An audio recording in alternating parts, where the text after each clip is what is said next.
very warm, which is bad. 17 degrees. Yeah. Wow. Do you know what temperature Above. it should be? Above. Do you know what temperature it should be? Celsius or 5 Fahrenheit? or 6. In Celsius. Minus 20. Minus. And they say, what global warming? Anyway.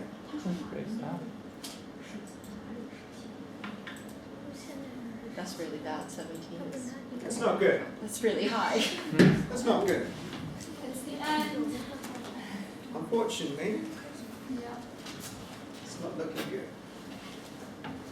But you're supposed to think that it's the end, because then you give up and you let them Yeah.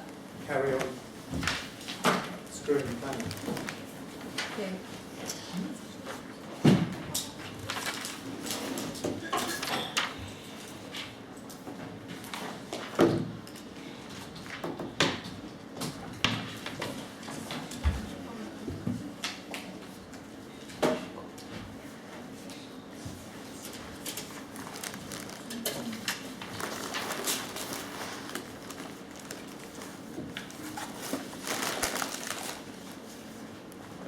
I was giving my dad a lecture about microplastics today. Too. Wow. Because he didn't really know what they were.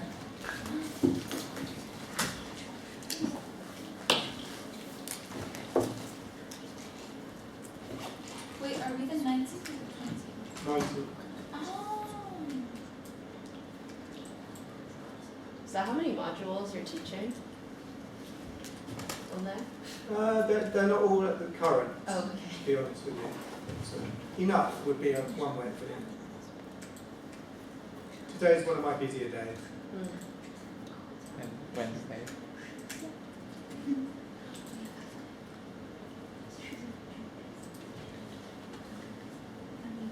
Right. Is everybody ready? Everybody got a handout? Yeah? How would we start them? Yes. You know, isn't it funny how, you know, sometimes Jerry Watches comes in, he's your language teacher, right? Mhm. But isn't it funny how I'm more relaxed when Jerry's not here? You feel less Pressure? Yeah, I Yeah. know it's And I actually, in a way, although actually I've just given a lecture, Jerry was there, and he said it was good, but I feel like I'm a better lecturer when I'm not being watched. It's funny that, isn't it? So like when you're not watched by your By my coworkers, peers. we're watching Yeah. you. by Yeah, because the relationship between me and you as my students is different from my Yeah. relationship with them. it's like I would feel more comfortable presenting with everyone here and you, but not if my mom was sitting in the room. If my Well- mom were here, I would freak out. It's funny you should say that, because I was talking to your mum the other day, and Haha. so anyway, we'll leave that particular nightmare to your imagination. All right, so today we're going to talk about, well, it's more theory, but as you know, theory is very important in media studies, and theory is nothing to be afraid of. Because the next 3 weeks leading up to Christmas are going to be about news, yeah? So you'll be able to test all the theories that we've done so far, again, not only against advertising, but against news. And the theories that I'm going to present to you today, some of you who study politics will be familiar with already: pluralism, neoliberalism, political economic approaches, but they also cross over with Frankfurt School Marxist approaches, but also they cross over with some of the ideas that I introduced at the beginning of the course to do with agency and structure, yeah? Individual and society, let's put it that way, yeah? Because one of the key differences between pluralism and political economy, and neoliberalism is a kind of extreme version of pluralism, is the way they understand politics as being social or individual, and which political actors are more important: social political actors, groups, or individuals. Okay, so I'm going to give you quite a lot of theory here, but I'm going to reward you at the end. You can have your neoliberal fix, your kind of McDonaldization, your media McDonald's. You can have it at the end when I show you a clip from Westworld, yeah? You'll just feel so good, all right? It won't be good for you, but you'll feel good. Think about that. It won't be good for you. Maybe what I'm saying first will be better for you, but we can talk about that. So we start with pluralism. As we all know, plural means not singular. Singular is one, plural is more than one.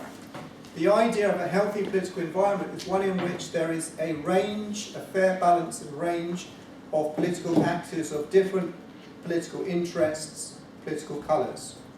So, as you know, in Manon's country, there's so-called a balance of Republicans and Democrats. In this country, we have Conservatives and Labour. Conservatives being, you know, how many of you actually study politics? Here, no one. Just called a continuum, left, right, yeah? Most media, because it's produced by commercial capitalist companies, is in the middle and to the right of the political spectrum. So if we say that that's the middle here, yeah, most of it goes here, right? So let's say that pluralism goes from here to here. Let's call that pluralism. This is the bank. This is the middle of politics. There is no middle, but pluralism. And then this little extension of pluralism is what we're going to call neoliberalism. And then if we go to the left of pluralism, a little bit this way, just a little bit, not too much, because that's getting into communism and socialism. This is going to be whole econ. Yeah? So it's a visual representation of the political differences that I'm about to articulate. Yeah? So centre to the right, this is the main axis, the vertical axis. Political economy is kind of a little bit of centre and a little bit of left. Pluralism crosses over the neoliberalism, but neoliberalism is much more to the right, and I'll tell you why in a moment. So what do pluralists, this is, before I introduce media, I'm just going to make a few political points about pluralism. So pluralists assume, they accept that capitalism, remember that thing called capitalism, is the most efficient. Now, what's that word efficient? Efficient. Efficient form of economic organisation. That's saying that capitalism is not exploitative, not violent, not irrational. It's saying that if capitalism is violent, exploitative and irrational, that is a byproduct. It is rational. Yeah? Capitalism is a rational, efficient system. What can they be thinking? What does an economist who says that capitalism is efficient, what does that mean? Does anyone know? Shorter time or outcome. To mean it. So explain it a little bit more to me. If you can do more work than me for the same amount of time, you'll be more efficient? Yes, yes. So it's a way of saying that the more you produce, the more money you save, the more profit you make. Yeah? Scale of scale is important in this kind of theory. It's also saying on a so-called ethical level, it's saying anything that sets out politically to be socialist or communist or to redistribute wealth is not efficient. So it's saying free market. Adam Smith, basic capitalism. Adam Smith, free market. Reduce government or intervention. Open up your national market to foreign direct investment. Deregulate your national industries, privatize them. Yeah? And that includes media companies. That's what it means by efficient. Yeah? that the market will regulate itself, that even if there are inequalities in the global capitalist market, they will iron themselves out, that anybody who stays out of the global capitalist system is going to lose more than they would if they join. That's the theory. Actually, it's the ideology. It is only theory. The practice is different. So, that's why most so-called economists hate Marx, because he was actually right. Anyway, so, second point about pluralism is that society is made up of groups who compete for resources and influence. So what that means is, just like in a schoolyard or in the jungle, anybody who is bigger and stronger is more efficient, and they have a moral right to dominate the other people. Yeah? It's no intervention, just let it sort itself out. It's the normalising of competition. Yes? It's the normalising of competition. Think about what competition is. What is competition in the capitalist marketplace? It literally is bigger players dominating smaller players. That's what it means. But it gets called competition and we think, well, that's all right. That's not violent. That's not oligopolistic. That's not hegemonic. It's just competition, right? So, and also, what pluralists assume is that capitalism is the best political economic system for delivering dispersed, horizontal, political and economic equality. Yeah? That there is no contradiction, there's no conflict of interest between the media being commercial and capitalist and being free, open and democratic. This is what happens when you adapt pluralist theory to the media. Yeah? That actually the best way to make the media free is through capitalism. Now I'm resisting telling you what I think about that, because you need to start to think for yourselves. I'm sure you are. Some of you might agree and some of you might disagree with pluralism, and that's absolutely fine. So then if we introduce the role of the mass media into the equation, so what pluralists argue, and if you say to me, can you give me an example of a media theorist who is pluralist? I can't. Maybe Marshall McLuhan, but actually what's interesting is that there are some political theorists who are clearly pluralists, but there are very few pluralist media theorists. There are political economic media theorists, but not actually media theorists who are pluralists. For me, that's interesting. There's probably a reason for that.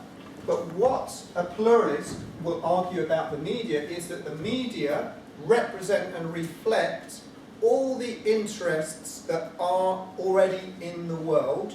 Different political colours and persuasions are all represented in the media. So it's fair.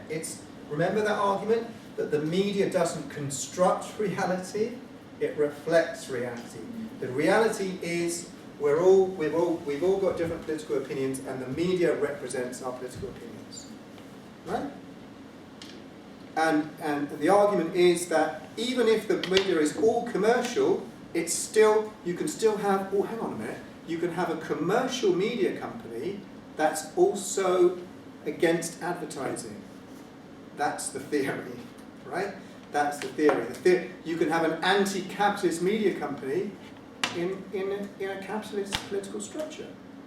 Hang on a minute, that's not possible. Oh no, sorry, I'm getting ahead. That's political economic critique.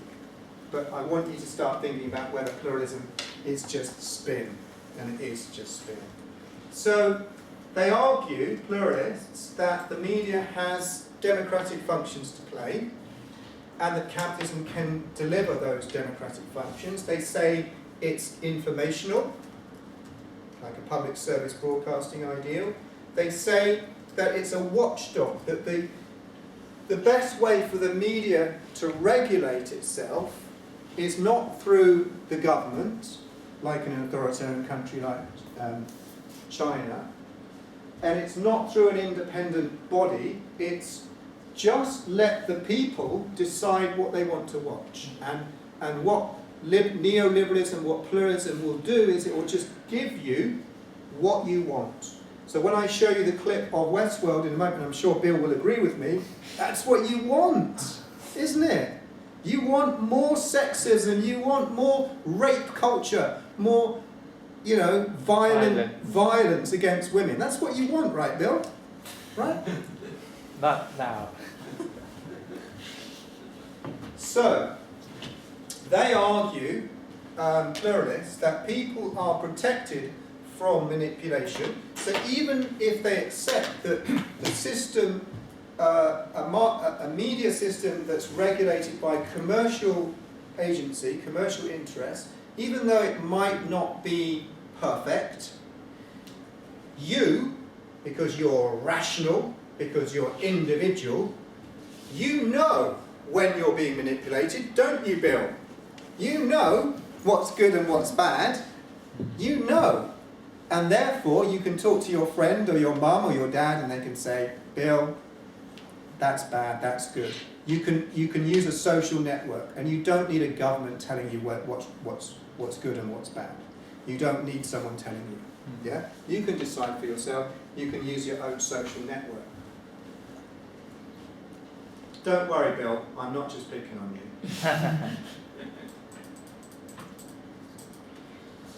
Right, so the idea is that people, you, are what's more important, and this is definitely neoliberalism, we're coming to neoliberalism now, the individual is more important than the social, and that the individual is more rational than irrational.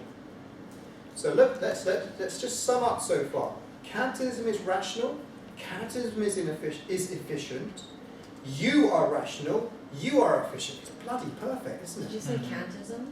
Capitalism. Oh, capitalism. Sorry. You know, it's perfect. It's just, you know, what could be better? Right? Do you remember anybody that or some ideas or some people, some thinkers that we mentioned last week who led us to believe that we're not completely rational? Frankfurt School.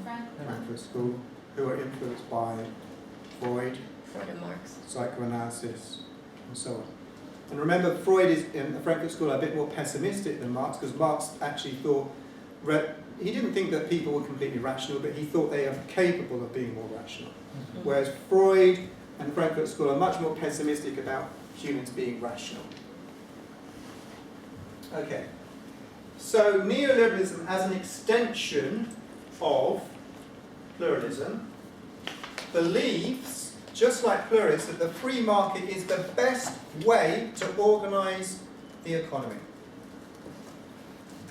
No government intervention, no regulation, no publicly owned public service broadcasting companies. Rupert Murdoch is one of the most famous media neoliberals. He hates the BBC. He wants to destroy the BBC because in the name of the theory that I've just given you, pluralism and neoliberalism, he argues it's not fair competition. He argues that what he delivers, Fox News, for example, is what you deserve and what you want. Fox News, according to Rupert Murdoch, is fair and balanced and accurate. Okay? Well, if that's rational, we're doomed. Right? But that's the argument. So, from a neoliberal perspective, the media, the role of the media is to, as I've said already, really, well, here's the difference between pluralism and neoliberalism. Pluralism says a bit of deregulation is pretty good, some regulation, some deregulation in the middle, that's okay, whereas neoliberalism is totalitarian. All deregulation. get the BBC out, yeah, is neoliberalism. Now, neoliberalism in general, historical, global economic terms is what we have today. Okay, it's what we have today. So in 1980-ish in Britain, we had Margaret Thatcher, and in Manol's country, you had Ronald Reagan, and they were the main government leaders who introduced formally neoliberalism into Britain and America and the Western world. So they were very, very in favour of deregulation and privatisation, and not only in theory, they put it into practice. And that's where we are today, guys. We are still in a neoliberal world. Now, some of you may have noticed in the news recently, there was quite an interesting news story about poverty in the UK on the back of a UN report about poverty in the UK. Did anybody see it? Okay. What's interesting about this particular news story is that it's not the kind of news story you usually get in a neoliberal media environment, because it basically, this UN researcher has documented evidence that Britain suffers extreme poverty, and that since neoliberalism, since the Conservative Party have been in power for the last 20 years or so, actually that includes a little bit of Labour, poverty has massively increased. And this so-called policy, you may have heard the word austerity. Have you heard of austerity? Yeah. Austerity is a neoliberal program to save money, yeah, because we're in debt, but who suffers in society as a result of cuts? It's the poorest. So all subsidies and all welfare is cut, right? And the rich people don't really suffer. So this is austerity. So to reduce our debt, we need to save money by cutting anything that's not efficient. That word again, capitalism efficient. Okay? So what is unusual about this UN report about the extent of the poverty in the UK is it's actually true. It's got through the pluralist neoliberal censorship, right? It's the reality of capitalism, right? That's the UK in 2018. So that, I'm going to talk about political economy in a moment, is what a political economist will say the media should be doing, right? The news should be true. It's actually unusual, but the only reason that this piece of news has become public is because the UN is so powerful and Britain is a bit weak because of Brexit at the moment. Usually that kind of fact would be censored by commercial news media. It wouldn't even get through the reality of factual reality of poverty in the UK. If you don't believe it, look around. Look at the number of homeless people there are around. I mean, I'm noticing it more and more, you know. Anyway, so neoliberals argue that total deregulation is the fairest system for society and the media. They also argue that society is not, it's not about the good of society. Margaret Thatcher said there is no society. She said it's about the good of individual, sovereign, independent, rational consumers. The consumer, the individual, comes before society, or even society doesn't exist. Now, does that remind you of anything? That's advertising. Advertising maximises its market share by aiming products at individual rational consumers, right? So the same ideology is used in advertising and politics, and it's supposed to be normal, right? It also prizes individual freedom of choice. So basically this is the idea that Murdoch presents, which is that, and I might as well use Westworld as an example because that's what we're going to watch. And Bill, I want to say I like parts of Westworld too.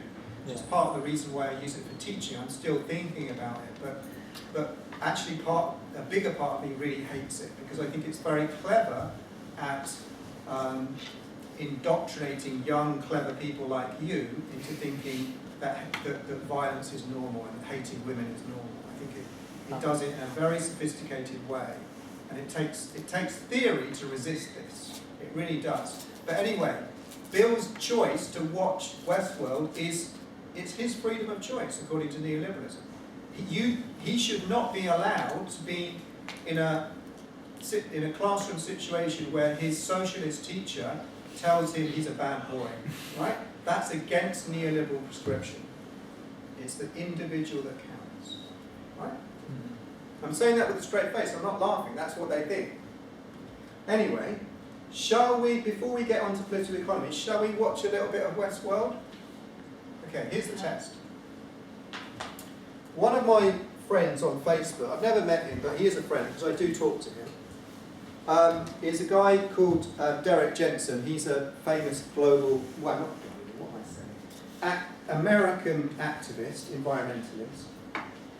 He's very good at talking about the media and culture in general.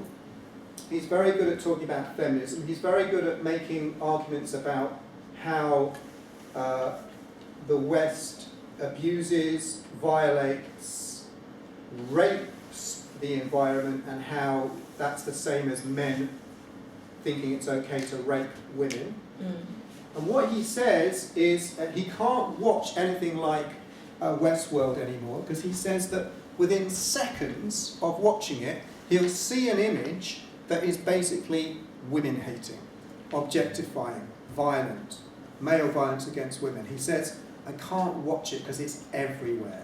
And this is the result of neoliberalism. Because neoliberalism teaches us that you want to watch violence. You want to watch, women and men want to watch male violence against women. That's what Rupert Murdoch, that's what neoliberals tell us.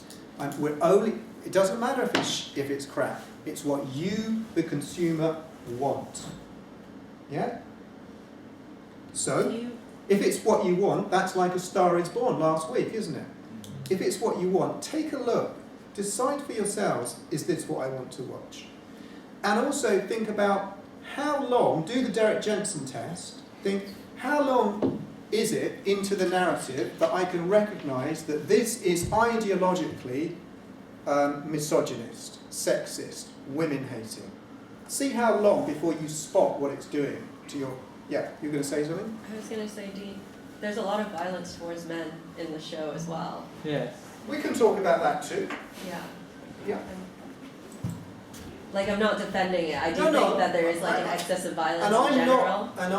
the last thing I want to do in the classroom or in a lecture is to produce a kind of authoritarian atmosphere where I'm like some, Stalinist teacher who says, this is the way you have to interpret this text.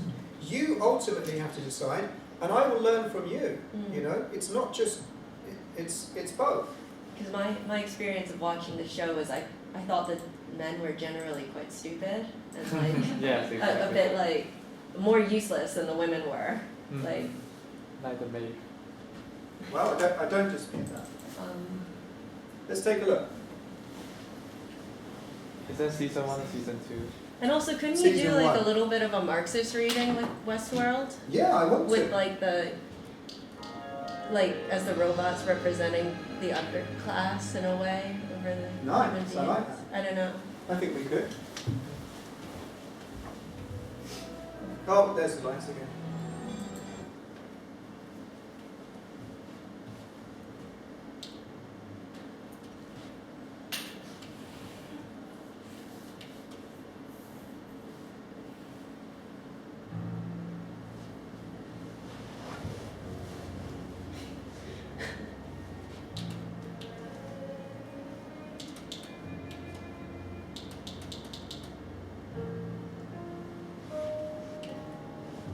Actually, the last week I did it over here.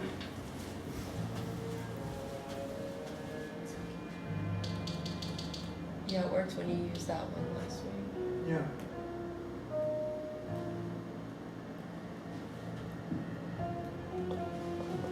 No.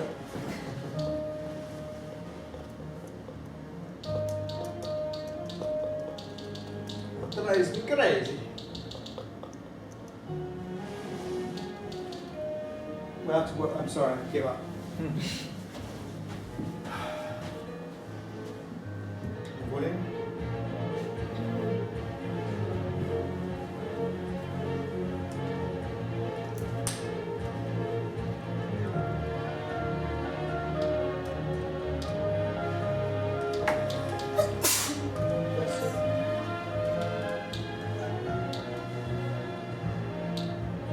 These lights are the result of artificial intelligence. You know, Yeah. it makes my Very point smart. for me.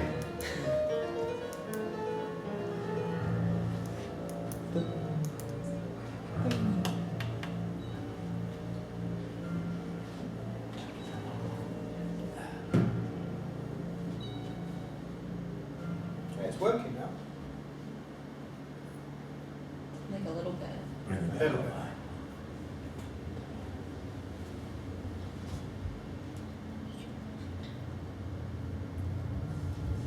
Can you hear me? Yes. I'm sorry, I mean, I'm not feeling. I've got to say, it starts with a naked, blonde robot. Mm. It starts that way. What's the thinking? It wants to maximize its audience. It Mhm. wants the Yes. average Joe in America who hates women and just sees them as sexual objects to get off on the first scene. I'm sorry, this is what we're talking about. That's how the HBO works. Yeah, the stage. Oh, I think you accidentally. Yeah, she's thin, she's blonde, she's half dressed. she's a She robot. is, yeah, she's a doll. Oh, She's not real. No.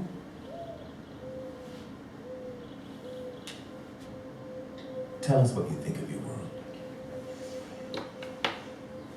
Some people choose to see the ugliness in this world.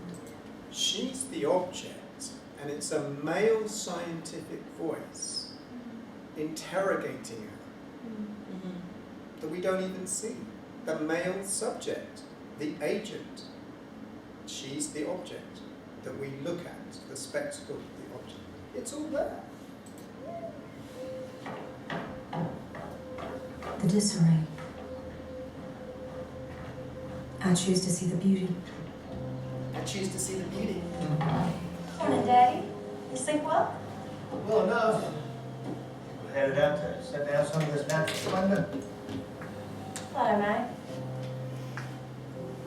To believe there is an order to our days, a purpose.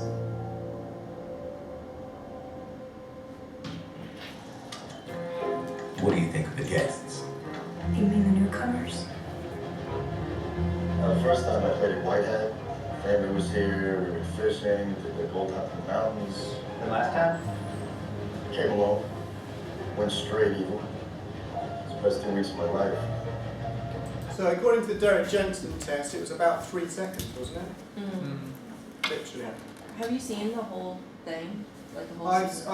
watched the first 3 episodes. Okay, but this is just like a tiny bit of an argument that like I think sort of the narrative is about her going from being an object to being a subject. Yes. Because like she begins with that dialogue as being the fake like stuff that's programmed into her, but throughout it she's like she realized she actually has the soul of like a man, like, and she rebels obviously against her like. So does that make it style. a feminist? I don't know if it makes it feminist because she's a robot, so like she's not really like a person in that respect. I think she's supposed to be some sort of I think that's really like male, important. And female. you wouldn't know that from watching the beginning. But, No. but imagine that you are just a kind of imagine you're a feminist, regardless of your gender. You're a feminist. Yeah. You're like Derek Jensen, who is a feminist, and you know you're never going to get to the bloody to the end of the season. because it's discussed. Why do we have to go through Mm. this stuff? We know it's already there. We know it's endemic in Western society. Why do we have to go through it to get to the good bits?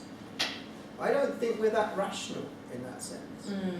But anyway, just because I don't want to spend too much time just watching images, I'm just going to go forward a little bit to show you quite a violent scene at the beginning.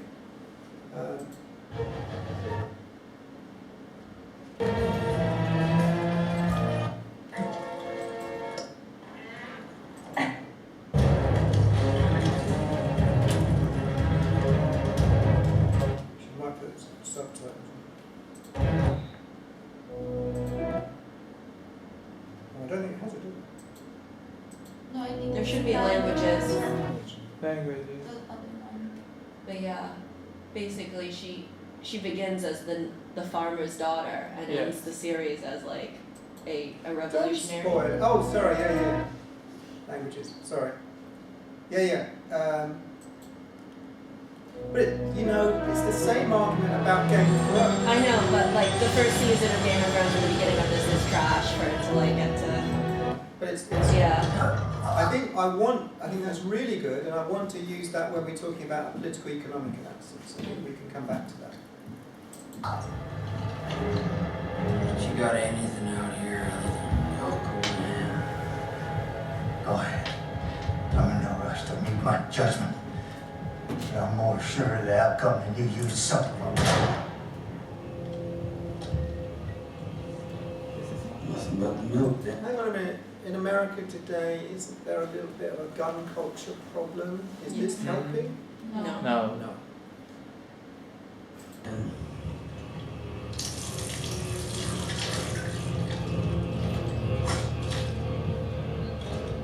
Shame of it is, you killed the old woman for it and got to have a turn. I reckon she's still warm enough. Do you know what they're saying? Yes. He wants to To rape rape her. Rape It's her. basically saying, you killed her, you idiot, before you raped her. And his response is, she's still warm, it doesn't matter.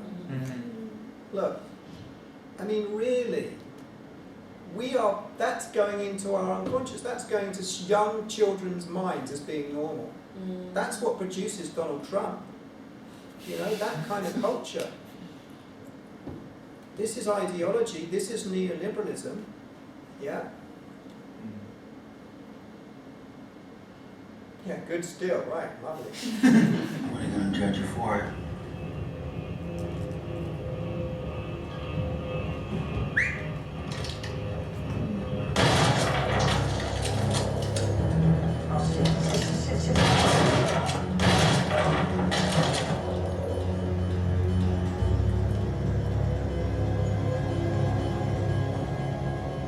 Derek Jensen's argument, and it is a kind of political economic argument, is that Western culture is endemically violent and woman-hating, and there's no difference between destroying the environment and killing women.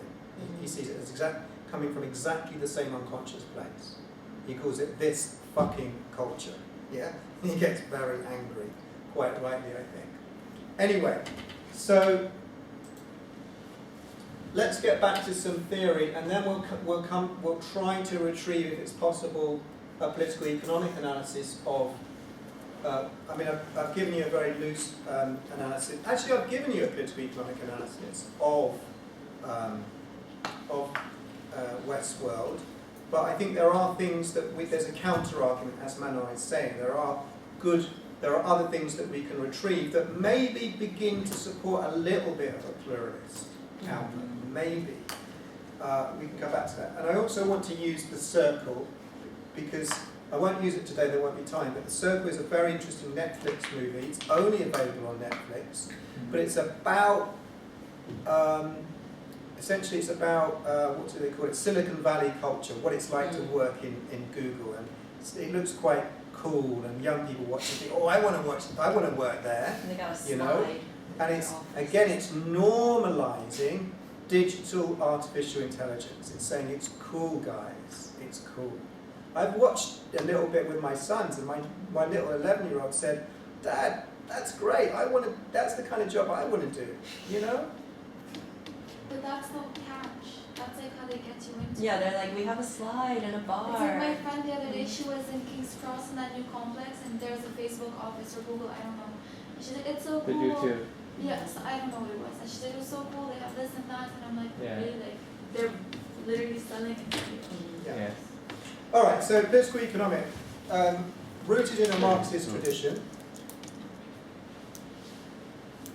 So political economics is not the same as Frankfurt School. It's a general political theory that can then be adapted to analyse the media. So political economists tend to they look at the media in terms of structure and power, concentrations of power and ownership. Yeah?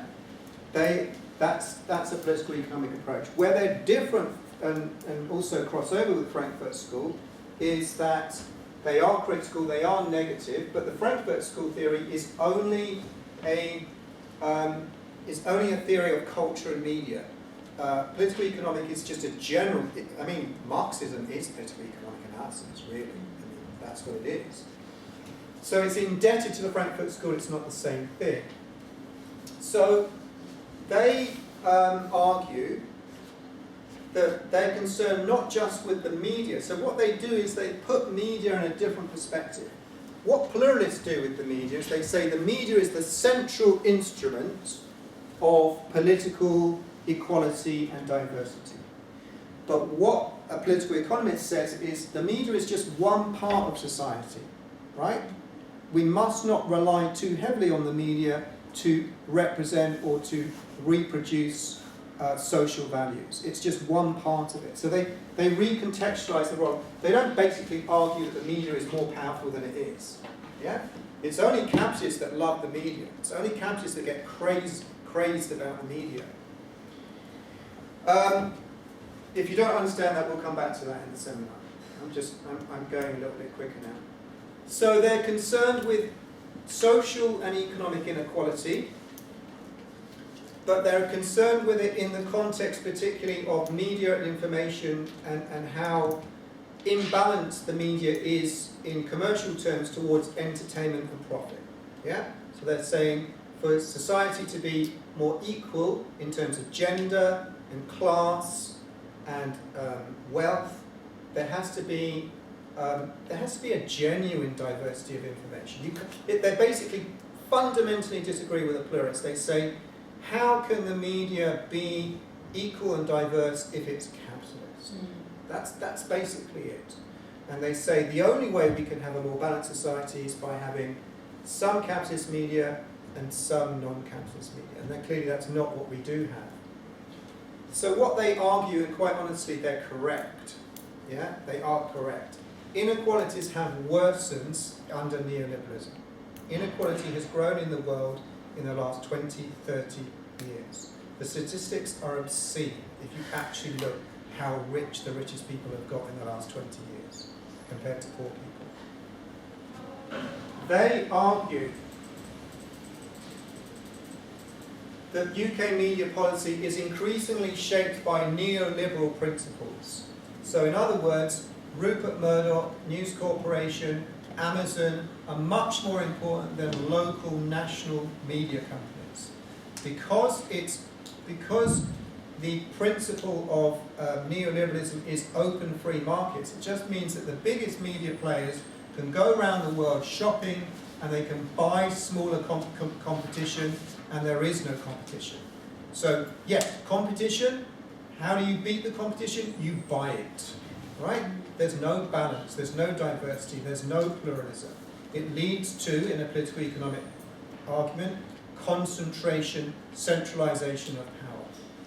And that's, as I said to you at the beginning of the course when we looked at structure and agency, look at the big media players that are dominant in the world today. Even in capitalism in general, the biggest companies are media companies. They are not, they're the result of neoliberalism. They're exactly what political economists are saying is the problem, not the solution.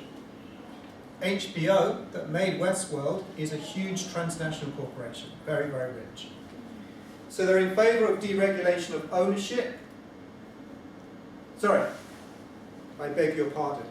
The concerns of political economy are that neoliberal and pluralist media is...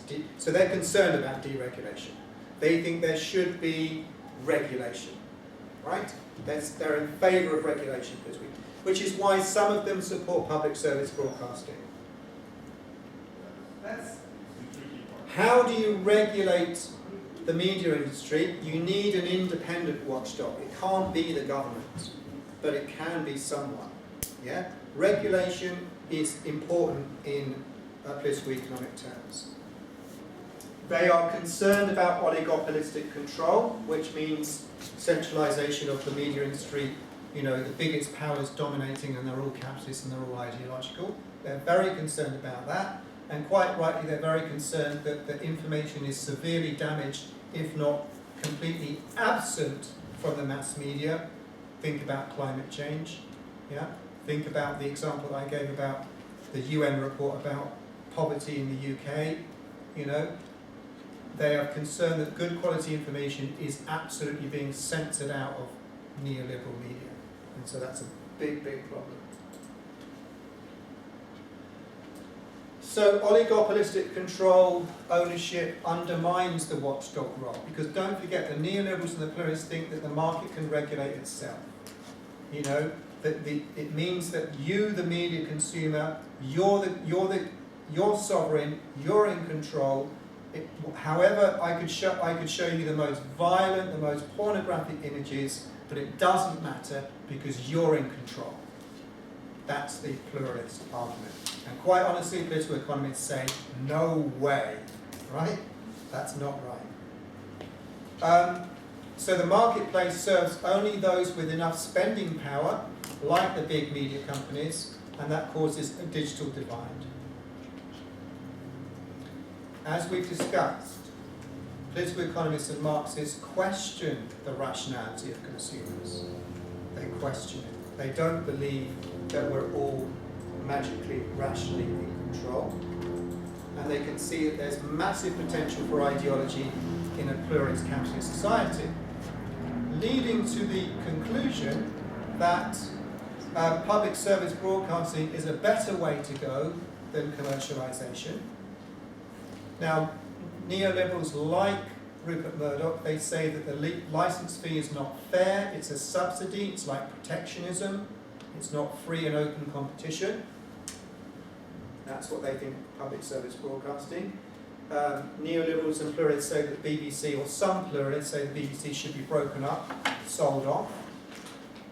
Pluralists say public service media is necessary if the market fails. So pluralism is somewhere in the middle of political economy and neoliberal.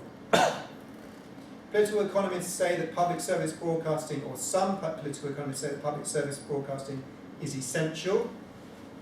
They say that the public sphere is diminishing, it's dying, it's weakening, and they say it's very important in a multicultural society. Ultimately, the debate concerns whether we should be regarded as active agents or citizens or consumers of or consumers. So the difference between citizens and consumers is basically consumer is a pluralist word, yeah. Citizens is a politically economic word, right? So are you a citizen or are you a consumer in a capitalist world? That's the question, in a media capitalist world. Does Westworld does it make you feel empowered, politically empowered, or does it make you violently depressed? Yeah? If you're violently depressed, well, you're not a citizen, that's for sure. So, I think I've managed to time the lecture just perfectly so that we can watch another clip. So this time I'm going to show you, well, before I show you the clip, does anybody want to make, because you've seen a little bit of Westworld, does anybody want to make some kind of remark about, from a political economic perspective, about Westworld? I mean, because Manuel, that's what you wanted to say. You wanted to do a Marxist analysis of Westworld. I think it only works if you watch the whole season. I think that's probably true. Yeah, because like they focus a lot on the struggle of like how the robots are exploited because they aren't viewed as human. Yeah. And as they develop consciousness, they begin to realize that they shouldn't be in the position that they're in. Absolutely. And well, let's try your test. the final episode is of anyone not want to watch it. Yeah. Sounds like you're selling it. Like in the They- final episode, she shoots her creator. Yes. Basically, the season docile little. So, which makes all the rape culture stuff leading up to that okay, right? No, No, I no. think I It's don't a- think it makes it okay. It's a rebellion. Obviously, but But it's more open. Yeah, I understand. You know what what I you're saying. mean? I do understand what you're saying. Okay, well let's just leave it there. it's like not completely vapid, is what I'm saying. Yeah, but yeah. I agree And that that's there's fair. a lot of violence. And in that's it, fair. More so than, It's good that you pointed that out. yeah. Let's look at the trailer for The Circle and let's just apply what we now know about the difference between political, economic and pluralist approaches to this Netflix movie, right? Which is about Silicon Valley culture? Yeah? Is it advocating, is it an ideological vehicle for neoliberalism, or is it something a bit more political economic in its expression? Let's see what you think. And this time I won't say anything. You can tell me what you think. Oh yeah, one more thing. Really. Yeah. I think the guy might have read some Hegel, because I honestly, like, whoever wrote it, because And that's good. I think the writer, I think the creator of the robots knew that he couldn't just give them their freedom; they had to develop it and Yeah, He like probably fight for read themselves Zizek. to be free agents or whatever. That's how the season 2. Because the they creator have their wanted to freedom. die at the hands of his creation, because he felt bad, but he felt like they had But to do take you it. regard Hegel as progressive, as political economic, because Marx did? I'm not sure. Ah, well, you should read some Hegel. Yeah, He's quite conservative. yeah. I mean, I know he's a massive racist, actually, There you go. which is like quite sad. Yeah. So, the circle. How many of you have, does anybody here have a Netflix account? Great, because at Christmas, the last class before the Christmas break, I always traditionally show a movie to the students, because not a formal class, and I think we should watch the whole of The Circle. And if anyone's got, I don't have a Netflix account, but if anyone has, if you could activate it just so we could watch a movie for the last class, Yeah. that would be really great.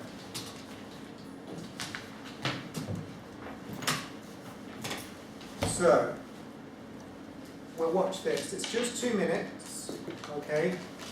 Yeah, see what you think. You can also apply some Frankfurt School analysis if you want to as well. Unmistakably clear results, written in words. It says I have it. Clear, really digital. How would you describe what the circle is to, say, your grandmother? It's the chaos of the web made elegant. Speaker of Paul or John? Early Paul, late John. Mario or Sonic? Early Sonic, late Mario. Needs of the society or needs of the individual? Should be the same. You're most scared of? See, they're actually putting the debate in the dialogue. Yeah. Unfulfilled potential. I am a believer in the perfectibility of human beings. Oh, hang on a minute. The perfectibility of human beings. He's basically the Zuckerberg figure, isn't he? Does that remind you about anything that I said in the lecture just now? Rational perfectibility. We're just getting better. Technology's going to save us. Yeah? Artificial intelligence will save us. Yeah? It's the same ideology. Even Zizek thinks that, and I profoundly disagree with Zizek on this, and I've publicly said it to him. He says we're not alienated enough. He believes that anybody like Derek Jensen who loves mountains is crazy. He literally says that, and I just think that's so fucked up. Wait, why? Anyway, What does he pardon? mean by that? Well, he thinks that we have to embrace artificial intelligence. Okay. He thinks, yeah, That's crazy. that is great. When we are our best selves, the possibilities are endless. At the circle, there isn't a problem that we cannot solve. We can cure any disease that we can end hunger without secrets, without the hoarding of knowledge and information. Without secrets, without the hoarding, is that what the internet's doing? It's the opposite. It's supposed to be a tool of transparency, it's not. This is just selling, this is fake news, quite honestly. It's like against elitist knowledge, so the idea that Wikipedia is going to replace all the books and there will be no elitism. Really? Have you checked Wikipedia recently? I mean, try it in your essay, see what happens. You know? This Marxist, the idea that Wikipedia is a kind of Marxist political economic address of knowledge inequality is just so false. Yeah? Clearly, you know, there is elitism within thought, within knowledge, as Manon was saying. Hegel was very elitist. But the idea that the internet, just by, you know, Wikipedia and the internet is going to level power, and that people who are not educated are going to go onto the internet and they're going to educate themselves and they don't need to go to university. Really? You know, that's what this is saying ideologically. We can finally realize our potential. Circlers, if you'd like to share. Have you heard that before? The internet is all about sharing. Oh yeah, the Web 2.0 is big. We will see it all. If it happens, we'll know. Imagine the human rights implications. There needs to be accountability. What is this? Is Facebook accountable? No, No. absolutely no.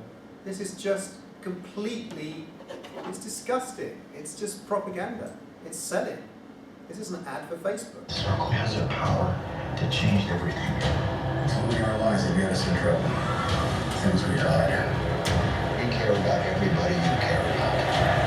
Because knowing is good. And knowing everything is better.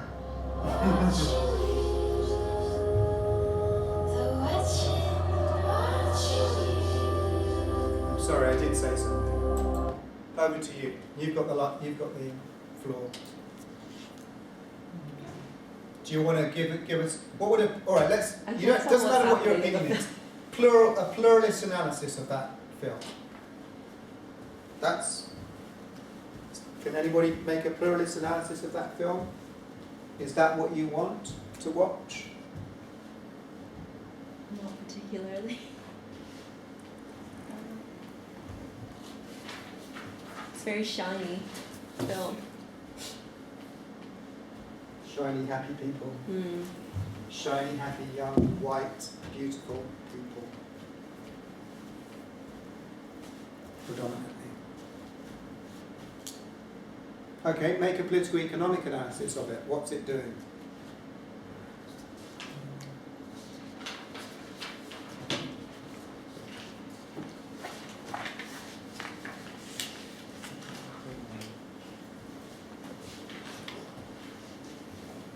Was the pluralist saying that the internet is going to provide like freedom for like the free marketplace of ideas or whatever?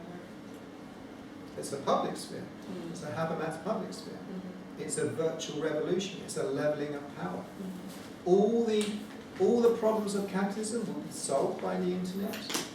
So commercial power, government top-down power, is that what's happened? No, it's just a dream.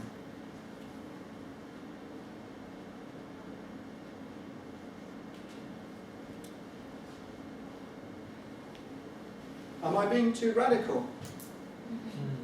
No? In a pluralist environment, I am. Because I'm dominating it. I'm saying, this is what you need to think, guys. This is reality. See, what the pluralists will say is, it doesn't matter if they're wrong, they are allowed to be wrong. Right? Mm-hmm. That's what pluralism, it gives you that agency. It says, yeah, it's rubbish, it's violent, it's misogynist, but hey, it's like McDonald's, it tastes nice. That's neoliberal pluralist culture. Profit driven. Patriarchal.